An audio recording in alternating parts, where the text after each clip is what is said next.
आप सभी को नमस्कार। आज का जो टॉपिक है कि हम कैसे ज़्यादा सोचने से बचें, how to stop overthinking या how to avoid overthinking, उसके बारे में है। हमारे शास्त्रों में दो शब्दों का बहुत इस्तेमाल किया गया है। पहला है चिंता, दूसरा है चिंतन। अब इनमें फ़र्क क्या है ये जान लेते हैं, उसके बाद टॉपिक को आगे बढ़ाएंगे। चिंता किसी चीज़ के बारे में बार बार सोचना।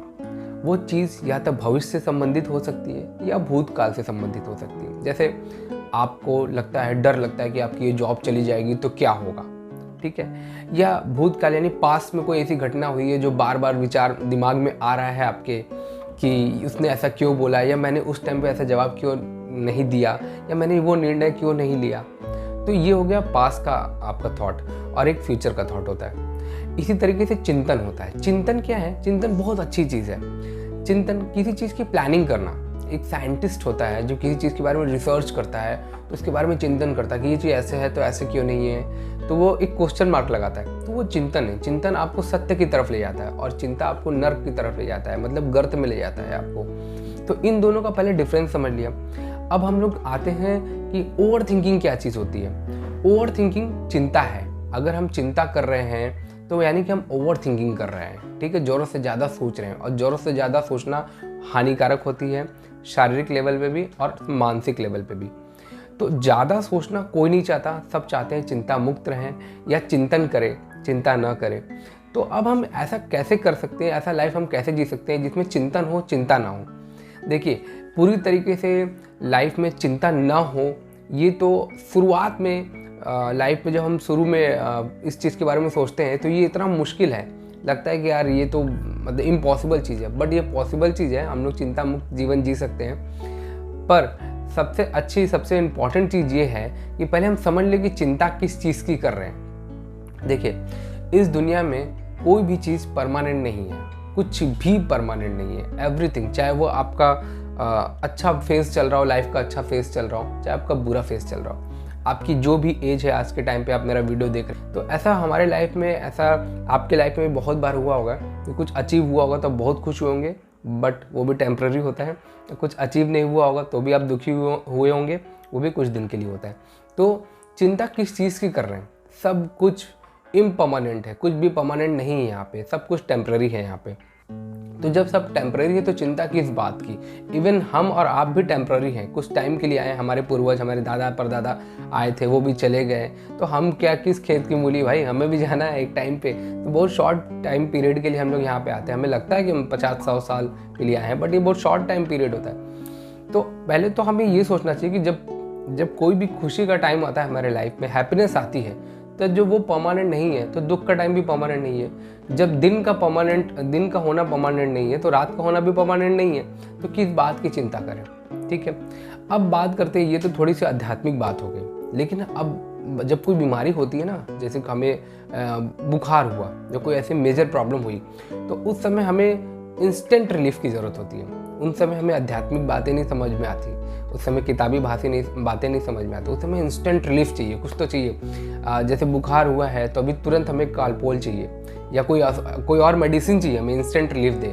बाद में कुछ और दोगे तो चलेगा, बट इंस्टेंट रिलीफ चाहिए। तो उसी तरीके से इंस्टेंट रिलीफ के लिए क्या ऐसा टिप्स मैं आज आपको बताऊंगा जिससे कि आपको तुरंत बेनिफिट मिलेगा। उससे आप ओवर थिंकिंग का जो एक प्रोसेस है उसको ब्रेक कर सकते हैं, ठीक है। और मैं आपको वो प्रोसेस भी बताऊंगा जो परमानेंट प्रोसेस है इसका, जो इसका परमानेंट सोल्यूशन है। देखिए, जब भी कोई ट्रेन बहुत तेज़ी से चल रही हो, बहुत तेज़ी से, तो उसको सडनली से नहीं रोका जा सकता, ठीक है। सडनली से रोकने का मतलब कि बहुत सारे प्रॉब्लम्स आ सकते हैं, ट्रेन पटरी से उतर सकती है, बहुत कुछ हो सकता है। तो क्या करना है, उसको थोड़े थोड़े ब्रेक्स मारने हैं, थोड़े ब्रेक्स मारने हैं, ताकि थोड़े दूर पे जाके थोड़ा सा ट्रेन रुके, फिर थोड़ा सा रुके, फिर थोड़ा सा रुके।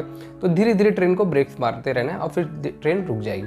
इसी तरीके से विचारों के साथ भी होता है। जब भी हमारे दिमाग में, हमारे मन में कोई विचार ऐसा है, कोई हमारी लाइफ में ऐसी घटना घट गई, ये एक विचार है जो हट ही नहीं रहा है, कंटिन्यू आया जा रहा है, उसकी वजह से कहीं मन नहीं लग रहा है, कहीं भीड़ में भी खड़े हो तो भी उसी विचार के साथ हो, दोस्तों के साथ भी हो तो भी उसी विचार के साथ हो, मूवी भी देख रहे हो तो भी उसी विचार के साथ हो। तो क्या करें कि उस थॉट को हटा दें? हमें पता है कि ये टेम्प्रेरी है, बट अभी तो है हमारे साथ, अभी हम क्या करें ऐसा कि ये हट जाए? क्योंकि अभी हम लोग इतने स्पिरिचुअल भी नहीं हुए। तो उसके लिए मैं आपको सबसे इंपॉर्टेंट टिप्स बताता हूँ जो मैं खुद भी करता हूँ, कि अपने आप को किसी दूसरे काम में बिजी कर लो, किसी बहुत इंपॉर्टेंट काम में बिजी कर लो, सबसे इंपॉर्टेंट चीज़।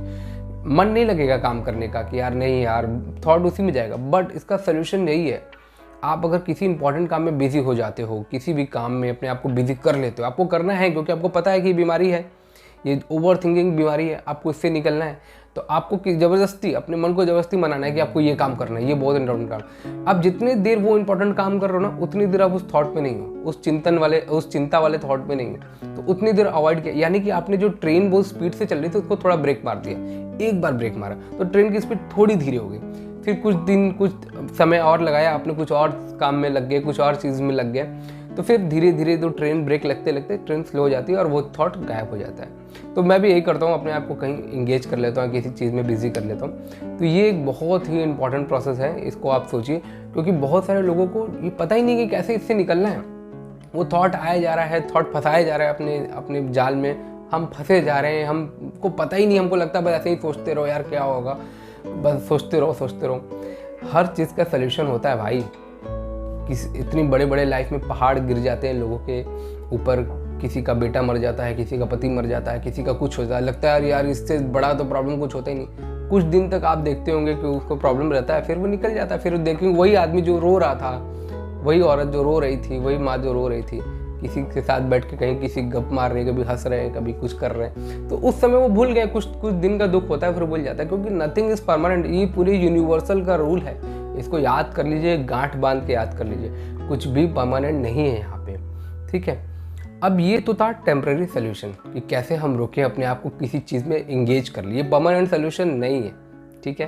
परमानेंट सोल्यूशन मैं आपको बताता हूँ। आपको करना है, एक काम है कि आपको रोज कुछ देर 30 मिनट 50 मिनट्स या जो भी जितने देर भी आप कर सकते हैं, एकांत में बैठना है।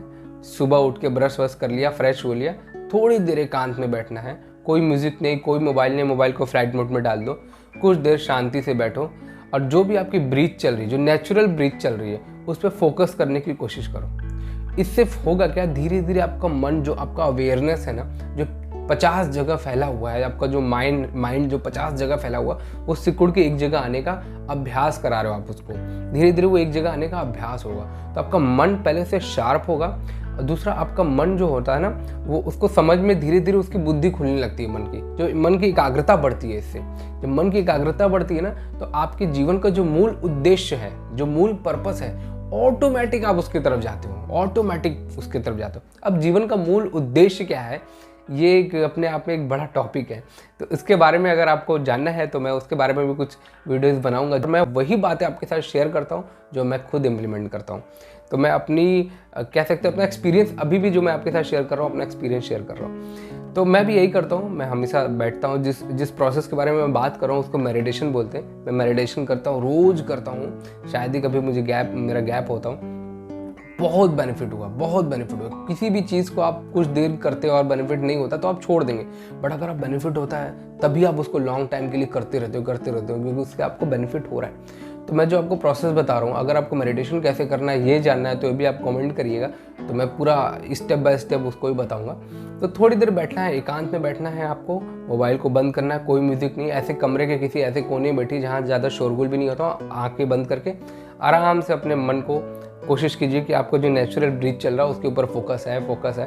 तो ये आपका आयुर्वेदिक मेडिसिन का काम करेगा। इससे आपका मन जो है ना, धीरे धीरे एक जगह आने लगेगा और बहुत रिलीफ मिलेगा आपको रिलीफ। इससे एक पॉजिटिविटी आती है। एक जब आपका मन एकाग्र होता है ना, तो यूनिवर्स में जो ऊर्जा है ना, यूनिवर्स में जो एनर्जी चल रही है ना, वो आपकी तरफ आने लगती है, ऑटोमेटिक आने लगती है। वो एनर्जी अभी भी यहाँ पे भी है, आप जो सुन रहे हो वीडियो आपकी तरफ भी है, लेकिन होता क्या ना, वो कनेक्टिविटी नहीं है हमारे अंदर। वो उस एनर्जी को अपनी तरफ खींचने का ना वो टावर है, बट उसे एक्टिव नहीं कर पाए। जैसे हम लोग मोबाइल से बात करते हैं ना, तो यहाँ बैठे बैठे बात कर रहे हैं और वो कोई और कहीं पे भी मेरी बात सुन रहा है, कहाँ पे भी सुन रहा है, कोई वीडियो कॉल यूएस में बैठ के इंडिया में कर रहा है, कैसे पॉसिबल है?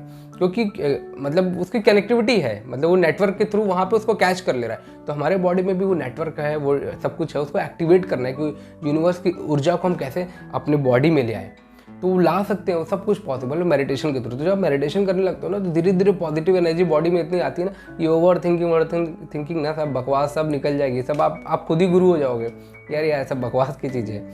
तो ये पहले तो आप स्टार्ट करो, पहले तो मेडिटेशन स्टार्ट करो, ठीक है। और अगर आप इंस्टेंट रिलीफ की तरफ जाना चाहते हो तो इंस्टेंट रिलीफ, तुरंत अपने आप को किसी काम में बिजी कर लो। अगर काम में बिजी नहीं कर पा रहे हो तो आप कोई बुक पढ़ लो, कुछ और जगह मन लगा लो, कहीं मंदिर में चले जाओ, कहीं चले जाओ, थोड़ा डोनेशंस कर लो, कहीं शांति से बैठ जाओ, चिंतन के मोड में आओ, चिंता को मोड के छोड़ो। बस ये याद रखो, कुछ भी परमानेंट नहीं है, इस चीज़ को हमेशा याद रखो। तो यहीं पे वीडियो को समअप करते हैं। मुझे लगता है कि आज थोड़ा वीडियो लेंथी हो गया क्योंकि टॉपिक थोड़ा गहरा था। मुझे लगता था कि इस टॉपिक पे मुझे कभी ना कभी वीडियो बनाना चाहिए, क्योंकि मैं भी कभी चिंता के दौर से गुजरा हूँ। फिर मैं खुद से निकला हूँ कि क्या कैसे निकलना चाहिए, क्या करना चाहिए, मुझे कोई बताने वाला नहीं था। तो मैंने जो भी चीज़ें लाइफ में अप्लाई करी और इसका टेम्प्रेरी सोल्यूशन भी खोजा, इसका परमानेंट सोल्यूशन भी खोजा, तो वो सब मुझे लगा आपके साथ शेयर करना चाहिए। ऐसे बहुत सारी चीज़ें मेरे साथ एक्सपीरियंस जो होती है मैं आपके साथ आगे भी शेयर करूँगा। तो आई होप कि इस वीडियो से आपको थोड़ा बहुत हेल्प मिला हो।